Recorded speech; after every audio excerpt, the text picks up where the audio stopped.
नमस्कार दोस्तों, आज जिस मूवी के बारे में हम बात करने जा रहे हैं वो है स्टूडेंट ऑफ ईयर, पहली वाली। और पता नहीं क्यों यार अच्छी लगी थी, तीनों के तीनों बहुत सही लगते थे इसमें। कुलीन सेंट टेरेसा कॉलेज में रो नंदा एक अमीर लोकप्रिय छात्र है और व्यवसायी अशोक नंदा का छोटा बेटा है, जबकि रोहन एक संगीतकार बनने की इच्छा रखता है। उसके पिता चाहते हैं कि वह अपने बड़े भाई अजय के नक्शे कदम पर चले और पारिवारिक व्यवसाय में शामिल हो।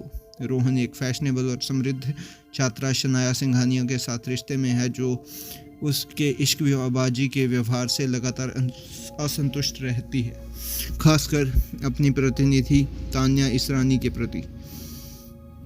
महत्वाकांक्षी और प्रेरित अभी अशोक नंदा को अपना आदर्श मानता है, सेंट टेरेसा में सफलता और उन्नति के मार्ग के रूप में देखता है।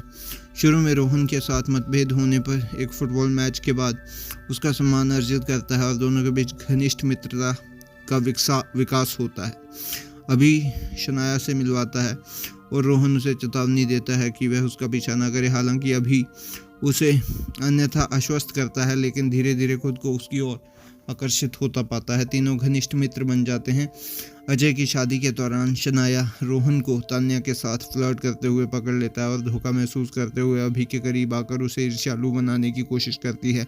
हालांकि पहले तो वह हिचकिचाती है, लेकिन अभी उसकी भावनाओं का जवाब देना शुरू कर देता है। स्कूल में डीन योगेंद्र योगी वशिष्ठ द्वारा वार्षिक स्टूडेंट ऑफ द ईयर प्रतियोगिता की घोषणा हो जाती है, जिसमें क्विज, खजाने की खोज और नृत्य प्रतियोगिता सहित कई राउंड शामिल होते हैं। तीनों शुरुआती दौर में आगे बढ़ते हैं। हालांकि अभी की दादी, जो उसका एकमात्र जीवित परिवार है, नृत्य प्रतियोगिता से पहले ही गुजर जाती है। देखकर एक पल में अभी और शनाया एक दूसरे के करीब आते हैं, जिसे रोहन भी देख लेता है, जिससे टकराव हो जाता है और उनकी दोस्ती टूट जाती है। साथ ही शनाया अपनी सबसे अच्छी दोस्त श्रुति से अलग हो जाती है, जबकि रोहन अपने लंबे समय के दोस्त जीत खुराना से अलग हो जाता है। शनाया डांस बैटल के बीच में ही छोड़ देती है और अभी फाइनल राउंड के लिए क्वालिफाई कर जाते हैं। अंतिम ट्रायथलॉन में इवेंट में तैराकी, साइकिलिंग और दौड़ का प्रशिक्षण किया जाता है। अभी जो दौड़ में सबसे आगे है, अंतिम चरण में जानबूझकर धीमा हो जाता है, जिससे रोहन जीत जाता है। हालांकि रोहन ट्रॉफी लेने से मना कर देता है, ये कहते हुए कि उसे स्वीकार नहीं करना चाहता। उनके दोस्त के आजाद सोडा बोतल ओपनर वाला प्रतियोगिता की आलोचना करते हैं, इसे दोस्ती तोड़ने और पक्षपात को बढ़ावा देने का दोषी ठहराते हैं, जो योगी की सेवा निवृत्त होने के लिए प्रेरित करता है। बैच स्नातक होता है और अंततः अलग हो जाता है।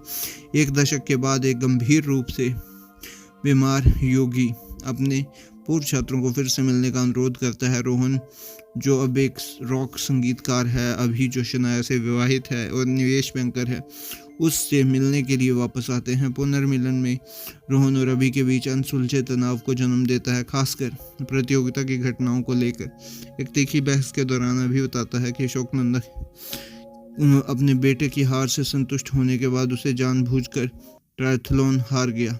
उनकी बहस सुलह का रास्ता बनती है, जिससे उनकी दोस्ती फिर से जाग जाती है और छात्रों से फिर से मिलने की खुशी से योगी ही कुछ ही समय बाद मर जाता है। फिल्म का अंत रोहन और अभी के कॉलेज के मैदान में मस्ती से दौड़ने से होता है और उनके अतीत को दोहराता है। तो ये था मूवी की स्टोरी। आपको ये मूवी कैसी लगी ये कमेंट बॉक्स में जरूर लिखिए। ये था मेरा रिव्यू। मैं मिलता हूँ आपको किसी और मूवी के रिव्यू के साथ। तब तक के लिए बाय।